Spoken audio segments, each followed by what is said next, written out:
Hi, welcome back to new video. So ತುಂಬ ದಿನಗಳ ನಂತರ ಇವತ್ತಿನ ವಿಡಿಯೋ ಮಾಡ್ತಾ ಇದ್ದೇನೆ. ಒಂದು ಇನ್ಫಾರ್ಮೇಷನ್ ಗೋಸ್ಕರ ಈ ವಿಡಿಯೋ. ಯಾಕಂತ ಹೇಳಿದ್ರೆ ನಿಮಗೆ ತಮ್ಲೈ ನೋಡಿ ಏನಂತ ವಿಷಯ ಗೊತ್ತಾಗಿರ್ಬೋದು.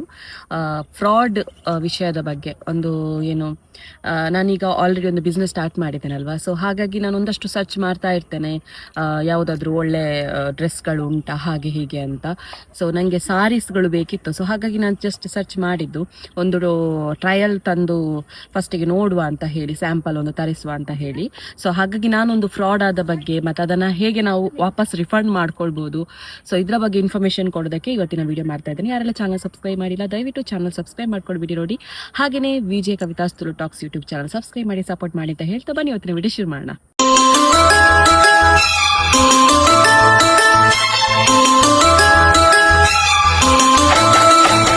ವ್ಲಾಗ್ ಸ್ಟಾರ್ಟ್ ಮಾಡುವಾಗ ಪ್ರತಿ ಸಲ ಕೂಡ ಹೇಳ್ತಾರೆ, ನಮ್ಮ ಮನೆಯಲ್ಲಿ ಅಮ್ಮ ಮಾಡುವಂತಹ ಅಮ್ಮ ನ್ಯಾಚುರಲ್ ಹೇರ್ ಆಯಿಲ್ ಶಾಂಪು ಉಂಟು. ಇದು ಡ್ಯಾಂಡ್ರಫ್ಗೆ, long hair, thick hair, hair fall ಮತ್ತು ಬ್ಲ್ಯಾಕ್ ಹೇರ್, ಶೈನಿ ಹೇರ್ ಎಲ್ಲದಕ್ಕೂ ಹೆಲ್ಪ್ ಆಗುತ್ತೆ. ಸೊ ನಿಮಗೂ ಬೇಕು ಅಂತ ಇದ್ರೆ ಡಿಸ್ಕ್ರಿಪ್ಷನಲ್ಲಿ ಫೋನ್ ನಂಬರ್ ಉಂಟು.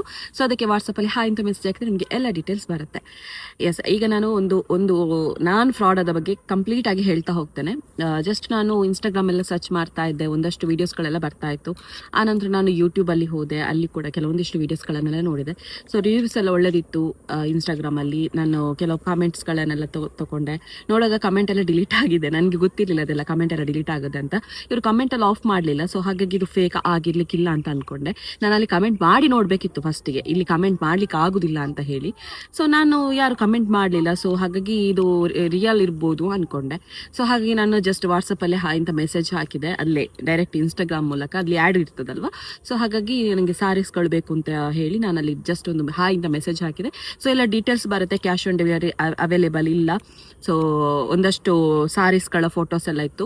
ಆನಂತರ ಇನ್ಸ್ಟಾಗ್ರಾಮ್ ಲಿಂಕ್ ಕಳಿಸ್ತಾರೆ. ಇದರಲ್ಲಿ ನಿಮಗೆ ಬೇಕಾದಂತಹ ಸಾರೀಸ್ಗಳೇನಿದೆ, ಸೊ ಅದನ್ನು ಸ್ಕ್ರೀನ್ಶಾಟ್ ತೆಗೆದು ನಮಗೆ ಕಳಿಸಿ, ಆನಂತರ ನಾನು ನಿಮಗೆ ಪ್ರಾಡಕ್ಟನ್ನು ಕಳಿಸ್ಕೊಡ್ತೇವೆ ಅಂತ ಅದರಲ್ಲಿ ಇರುತ್ತೆ. ಸೊ ನಾನು ಅದರದೆಲ್ಲ ಸ್ಕ್ರೀನ್ಶಾಟ್ ನಿಮಗೆ ಹಾಕ್ತೇನೆ. ಹಾಗಾಗಿ ನಾನು ಅದನ್ನು ಜಸ್ಟ್ ನೋಡುವ, ಒಂದು ಸ್ಯಾಂಪಲ್ ತರಿಸಿ ನೋಡುವ ಅಂತ ಹೇಳಿ, ಹಾಗಾಗಿ ಒಂದು ಸ್ಯಾಂಪಲ್ ತರಿಸಿ ನೋಡುವ ಅಂತ ಹೇಳಿ ನಾನು ಸ್ಯಾಂಪಲ್ ಅನ್ನು ತರಿಸ್ಲಿಕ್ಕೆ ಅಂತ ಹೇಳಿ ಒಂದು ಫೋಟೋ ತೆಗೆದು ಕಳಿಸ್ತೇನೆ. ಇದು ನನಗೆ ಬೇಕು, ಈ ಸಾರಿ ಇದೆಯಾ ಅಂತ ಕೇಳ್ತಾರೆ. ಎಸ್, ಅವೈಲೇಬಲ್ ಉಂಟು ಅಂತ ಹೇಳ್ತಾರೆ. ಸೊ ಆನಂತರ ಅದಕ್ಕೆ ನಾನು ಸ್ಕ್ರೀನ್ಶಾಟ್ ತೆಗೆದು ಕಳಿಸ್ತೇನೆ ಅಂತ ಅವರು ಹೇಳ್ತಾರೆ. ಪೇ ಮಾಡಿ ಮತ್ತೆ ನಮಗೆ ಸ್ಕ್ರೀನ್ಶಾಟ್ ಕಳಿಸಿ ಅಂತ ಒಂದು ಸ್ಕ್ಯಾನರನ್ನು ಕಳಿಸಿಕೊಡ್ತಾರೆ. ಅದು ನನಗೆ ಫೇಕ್ ಸ್ಕ್ಯಾನರ್ ಅನ್ನುವಂಥ ಯಾವುದೇ ಡೌಟ್ ಕೂಡ ಇರಲಿಲ್ಲ. ಯಾಕಂತ ಹೇಳಿದ್ರೆ ರಿಯಲ್ ಸ್ಕ್ಯಾನರ್ ಥರನೇ ಇತ್ತು. ಸೊ ಹಾಗಾಗಿ ನಾನು ನೋಡುವ, ಪೇಮೆಂಟ್ ಮಾಡುವ. 650 ರುಪೀಸ್ ಏನೋ ಇತ್ತು ಅಷ್ಟೇ. ನನಗೆ ಫಸ್ಟಿಗೆ ಸ್ಯಾಂಪಲ್ ಕೊಡಿ, ಒಂದು ವೇಳೆ ಚೆನ್ನಾಗಿದ್ರೆ ನಾನು ಜಾಸ್ತಿ ಇದನ್ನು ತಗೊಳ್ತೇನೆ ಅಂತ ಅಲ್ಲಿ ವಾಟ್ಸಪ್ಪಲ್ಲಿ ಕನ್ವರ್ಸೇಷನ್ ಆಗುತ್ತೆ. ಅವರಿಗೆ ಮಾತು ಅಂದರೆ ಲ್ಯಾಂಗ್ವೇಜ್ ಬರೋದಿಲ್ಲ ನಮ್ದೆಲ್ಲ. ಸೊ ಹಾಗಾಗಿ ನಾನು ಇಂಗ್ಲೀಷಲ್ಲೇ ಕನ್ವರ್ಸೇಷನ್ ಮಾಡಬೇಕಾಯಿತು. ಅವರಿಗೆ ಹಿಂದಿಯಲ್ಲಿ ಹೇಳಿದ್ರು ಫಸ್ಟಿಗೆ ಪೇ ಮಾಡಿ ಆನಂತರ ನಮಗೆ ಕಳಿಸಿಕೊಡ್ತೇನೆ ಅಂತ. ಸೊ ಅಷ್ಟು ಅರ್ಜೆಂಟ್ ಮಾಡೋರಿಗೆ ಗೊತ್ತಾಗಬೇಕಿತ್ತು ನನಗೆ. ಪದೇ ಪದೇ ಕಾಲ್ ಬರಲಿಕ್ಕೆ ಸ್ಟಾರ್ಟ್ ಆಗುತ್ತೆ, ಪೇ ಮಾಡಿ ಪೇ ಮಾಡಿ ಪೇ ಮಾಡಿ ಅಂತ. ಸೊ ಹಾಗಾಗಿ ಅವರು ಒಂದು ವೇಳೆ ಈ ಥರ ಕೊರಿಯರ್ ಮಾಡ್ತಾ ಇದ್ರೆ, ನಾವು ಕೂಡ ಅಷ್ಟೇ ಅಲ್ವ, ಈಗ ನಮ್ಗೆ ಏನಾದ್ರು ಪ್ರಾಡಕ್ಟ್ ಬೇಕಿದ್ರೆ ಸೊ ನಾವು ಬುಕ್ ಮಾಡ್ತಿರುವಂಥ ಟೈಮಲ್ಲಿ ಯಾರಾದರೂ ಮಾಡಿದ್ರೆ ಪೇ ಮಾಡಿ ರಪ್ಪನ ಕಳಿಸ್ತೇನೆ ಅಂತ ಹೇಳ್ತಾರೆ. ಸೊ ಹಾಗಾಗಿ ಅಂತ ಅನ್ಕೊಂಡು ನಾನು ಓಕೆ ನನಗೆ ಪೇ ಮಾಡ್ತೇನೆ ಅಂತ ಹೇಳ್ತೇನೆ. ನಾನು ಪೇ ಮಾಡ್ತೇನೆ ಪರವಾಗಿಲ್ಲ ಅಂತ ಹೇಳಿ ಪೇ ಮಾಡಲಿಕ್ಕೆ ಹೋಗ್ತೇನೆ. ನಾನು ಪೇ ಮಾಡಿ ಫಸ್ಟಿಗೆ ಅವ್ರ ಹತ್ರ ಕೇಳ್ತೇನೆ, ಓನ್ಲಿ 650 ಅಲ್ವಾ ಅಂತ. ಅವರು ಕೊರಿಯರ್ ಚಾರ್ಜ್ ಎಷ್ಟು ಉಂಟು ಅದೆಲ್ಲ ಎಂತ ಹೇಳಿದ್ರೆ 650 ಅಂತ ಹೌದು ಅಂತ ಹೇಳ್ತಾರೆ. ನಾನು ಪೇ ಮಾಡಿ ಸ್ಕ್ರೀನ್ಶಾಟ್ ಕಳಿಸ್ತೇನೆ.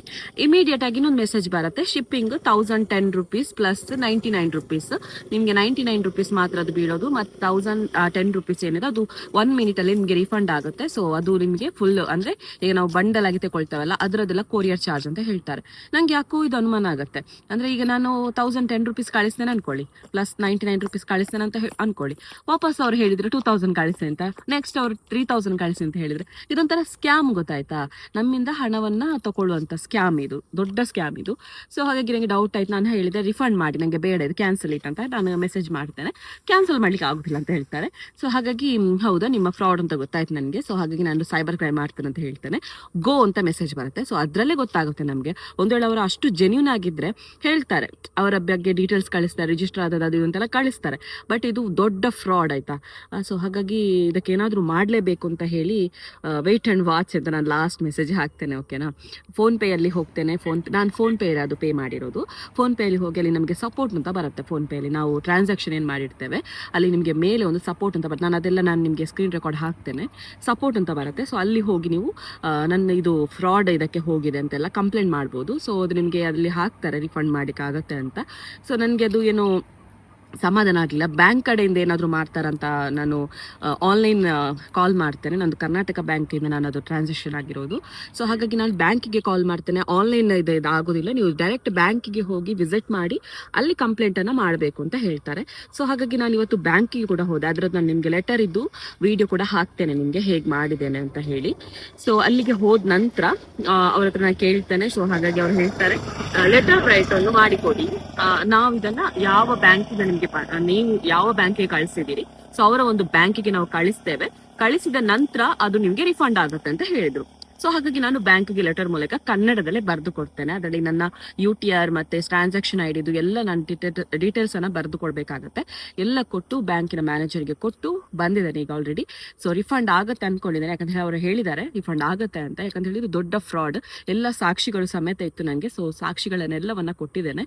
ಅಂಡ್ ಸೈಬರ್ ಕ್ರೈಮ್ ಕೂಡ ಇದನ್ನ ಮಾಡಿದ್ದೇನೆ ಆನ್ಲೈನ್ ಮೂಲಕ. ಸೊ ನನಗೆ 650 ರೂಪೀಸ್ ಹೋಯ್ತಲ್ಲ ಅಂತ ಹಾಗೇನೆ ಇರ್ಬೋದಿತ್ತು, ಪರವಾಗಿಲ್ಲ ಸಣ್ಣ ಅಮೌಂಟ್ ಅಲ್ವಾ ಅಂತ. ಸೊ ಇಂಥ ಸಣ್ಣ ಅಮೌಂಟಿಂದಾಗಿಂಟಲ್ಲ ಈ ದೊಡ್ಡ ಸ್ಕ್ಯಾಮರ್ಗಳು ಬೆಳೀತಾ ಇದ್ದಾರೆ.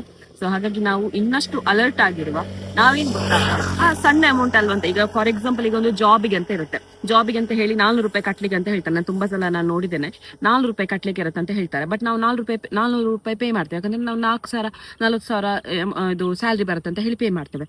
ಆನಂತರ ಹೇಳ್ತಾರೆ ಇನ್ನೂ 400 ರೂಪಾಯಿ ಕಟ್ಟಬೇಕು ಅಂತ. ಈ ತರ ಸ್ಕ್ಯಾಮರ್ಸ್ಗಳ ಸಂಖ್ಯೆ ಜಾಸ್ತಿ ಆಗ್ತಾ ಇದೆ. ಸೊ ಹಾಗಾಗಿ ನಾನು ಹೇಳೋದು ಒಂದೇ, ಈ ತರ ಸ್ಕ್ಯಾಮ್ಗಳಿಗೆ ಇದು ಮಾಡ್ಬೇಡಿ. ನಾನು ಆಲ್ರೆಡಿ ಏನ್ ಗೊತ್ತಾ, ನಂಗೆ ಫಸ್ಟ್ ಗೊತ್ತಾಗ್ಬಿಟ್ಟು ಅವ್ರು ಅಷ್ಟು ಕಾಲ್ ಮಾಡುವಾಗಲೇ ನಮ್ಗೆ ಗೊತ್ತಾಗ್ಬೇಕಿತ್ತು. ನಾನು ಸಣ್ಣ ಅಮೌಂಟ್ ಅಲ್ಲ ಪರವಾಗಿಲ್ಲ ಬರ್ಬೋದು ಅನ್ಕೊಂಡೆ. ಯಾಕಂತ ಹೇಳಿದ್ರೆ ಡ್ರೆಸ್ ಬಿಸ್ನೆಸ್ ಅಲ್ಲಿ ಕೂಡ ನನಗೆ ಈ ತರ ಸ್ಕ್ಯಾಮ್ ಮಾಡ್ತಾರಂತ ಖಂಡಿತವಾಗ್ಲೂ ಗೊತ್ತಿರಲಿಲ್ಲ. ಸೊ ಹಾಗಾಗಿ ನಾನು ನಂಬಿ ಪೇ ಮಾಡಿದೆ.